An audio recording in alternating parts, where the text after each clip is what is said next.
صحابہ کے دور میں نہیں تھا تو اس کو کرنے میں شرعاً کوئی حرج نہیں ہے، بلکہ باعث اجر ہے۔ اب دیکھیں مسجدوں کے ہم مینار بناتے ہیں، اتنے اونچے اونچے مینار بناتے ہیں اور ان پہ لاکھوں روپے خرچ ہو جاتے ہیں، کوئی بھی عالم دین اس کو ناجائز نہیں کہتا۔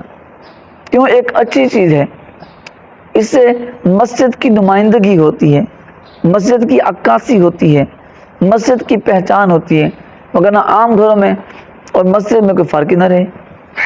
مسجدوں کے محراب بنائے جاتے ہیں، صحابہ کے دور میں نہیں ہوتے تھے۔ قرآن پاک پر زبریں زیریں حضور اقدس صلی اللہ تعالی علیہ وسلم کے دور میں نہیں تھی، صحابہ کرام کے دور میں بھی نہیں تھی۔ قرآن پاک کو 30 پاروں میں تقسیم کیا گیا، پہلے ایسا نہیں تھا۔ قرآن پاک کے رکوع بنائے گئے، قرآن پاک کی آیتیں بنائی گئی، قرآن پاک کی منزلیں بنائی گئیں، حالانکہ پہلے ایسا نہیں تھا۔ یہ سارے کام بدعت ہیں۔ آج ہمارے دور میں دیکھیں، ہم نے مسجدوں میں پنکھے لگائے ہوئے ہیں، سارا الیکٹریسٹی نظام ہمارا کیا ہے، حضور کے دور میں نہیں تھا۔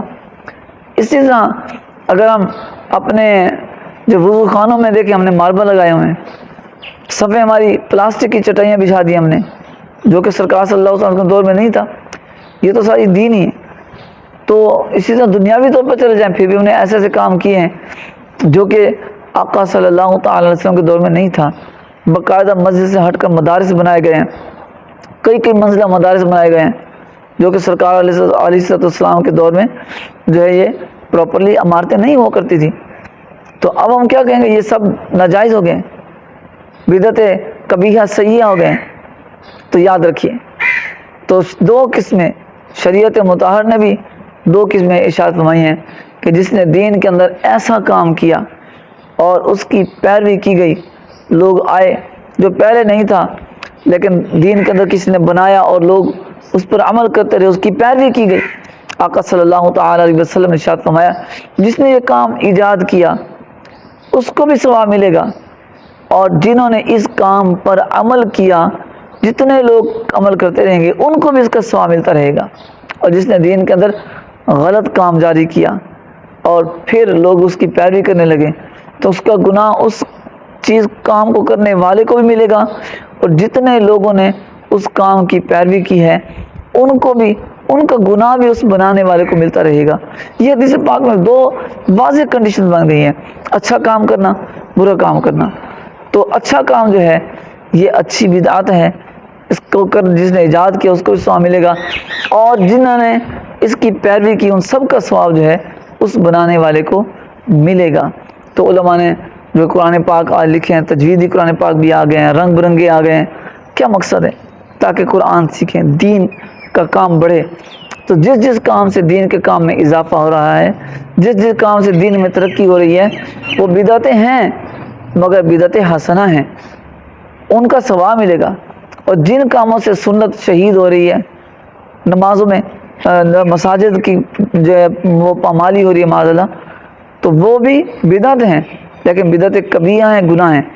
جہاں جو ہے وہ بدعت کی مذمت کی جاتی ہے اس سے مراد بدعت کبیرہ ہوتی ہے، بدعت سیئہ ہوتی ہے، سیئہ ہوتی ہے، ٹھیک ہے؟ تو یہ بدعت حسنہ مراد نہیں ہوتی۔ لیکن جہاں دین کی ترقی، دین کے عروج کی بات ہوتی ہے وہ بدعت حسنہ ہوتی ہے۔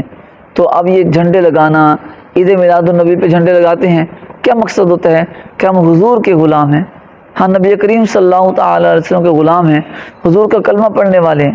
یہ بلندی ہے، عروج ہے، اسلام کی ترقی ہے، اس میں کوئی حرج کی بات نہیں ہے۔